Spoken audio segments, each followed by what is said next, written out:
उज्जैन के दरिंदे की कोर्ट में हुई पेशी। 7 दिनों की न्यायिक हिरासत में आरोपी भरत। विपक्ष ने उज्जैन केस को लेकर बीजेपी को घेरा। उज्जैन में मासूम बच्चे के साथ हुई गलत हरकत के बाद हर कोई हैरान है। हर शख्स आरोपी भरत के खिलाफ सख्त कार्रवाई की मांग कर रहा है, तो वहीं उज्जैन पुलिस भी आरोपी को सख्त सजा दिलाए जाने की पूरी कोशिश कर रही है।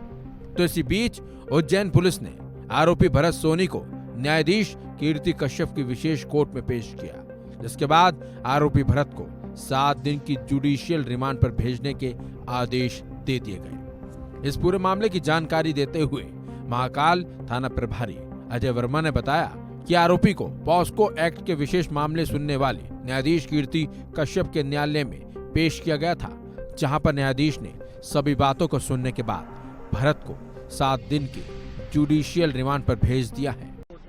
जी कोर्ट में पेश किया, उसका पुलिस जुडिशियल रिमांड लिया उनका 8 दिन का। अभी उनका इलाज होगा, उसके बाद हम पुलिस रिमांड लेंगे। तो सर अभी कहाँ ट्रांसफर कर रहे हैं?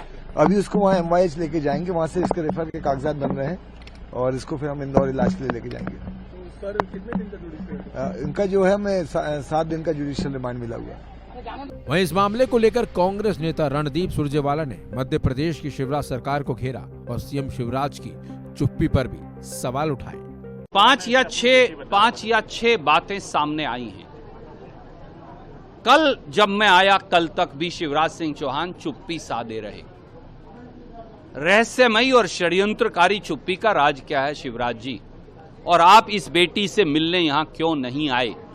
आपको उत्सव मनाने का समय है, जलसे करने का समय है, आपको बयानबाजी करने का समय है, पर 4-4 दिन तक बलात्कार के बाद सांत्वना का एक शब्द बोलने का समय नहीं कि आपको अधिकार है कुर्सी पर बने रहने का। दूसरी बात, सरकार और उसकी पुलिस बार बार ये कहती रही, बार बार ये बयान देते रहे कि ये लड़की भिखारी है और उत्तर प्रदेश की रहने वाली है। अब सामने आ गया कि ये सतना में एक दलित परिवार की बेटी है। शिवराज जी, आप क्या कर रहे थे? आपको क्यों नहीं पता चला? तीसरा, ये बिटिया सतना से उज्जैन तक कैसे आई, इसकी आपको जानकारी क्यों नहीं? सतना में FIR 25 तारीख को दर्ज हुई, इसकी जानकारी क्यों नहीं? उसके बाबा 24 तारीख को सतना के थाने में FIR दर्ज करवाने गए, आपने FIR दर्ज क्यों नहीं की?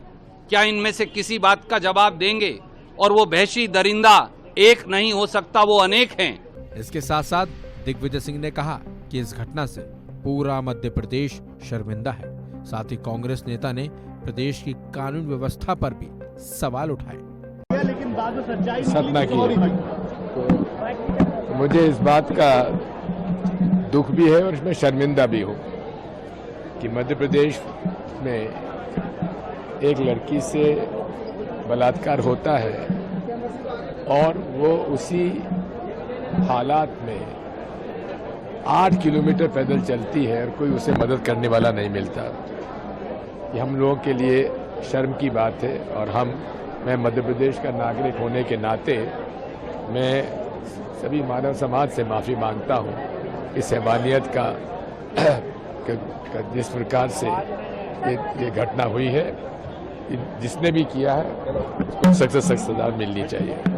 जबकि इस घटना पर शिवसेना UBT की नेता प्रियंका चतुर्वेदी का भी बयान सामने आया, जिसमें उन्होंने कहा कि इस घटना को देखने से पता चल गया कि इंसानियत पूरी तरह से खत्म हो चुकी है और इस आरोपी के खिलाफ अब सख्त कार्रवाई होनी चाहिए। देखिए, मामला सिर्फ एक रेप का नहीं है।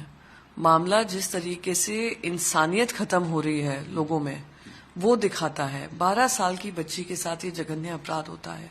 वो 2 घंटे तक मदद मांगती रहती है, उसको कोई घर वाले मदद नहीं करते हैं, फिर एक मंदिर के पुजारी उनकी मदद करते हैं। वो क्या दिखाता है कि आज हम इतने इनसेंसिटिव हो गए हैं, इनह्यूमन हो गए हैं कि सामने एक नाबालिग बच्ची है जिसके साथ जघन्य अपराध हुआ है, हम मदद करने नहीं आ रहे हैं।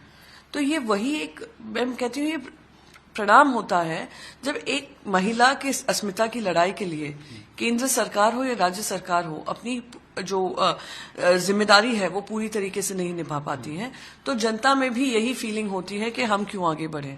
तो पहले तो बात वो रही, बात अरेस्ट हो गए, अरेस्ट किया गया है, वो अरेस्ट हुए हैं जब इस तरीके का आउटरीच हुआ है।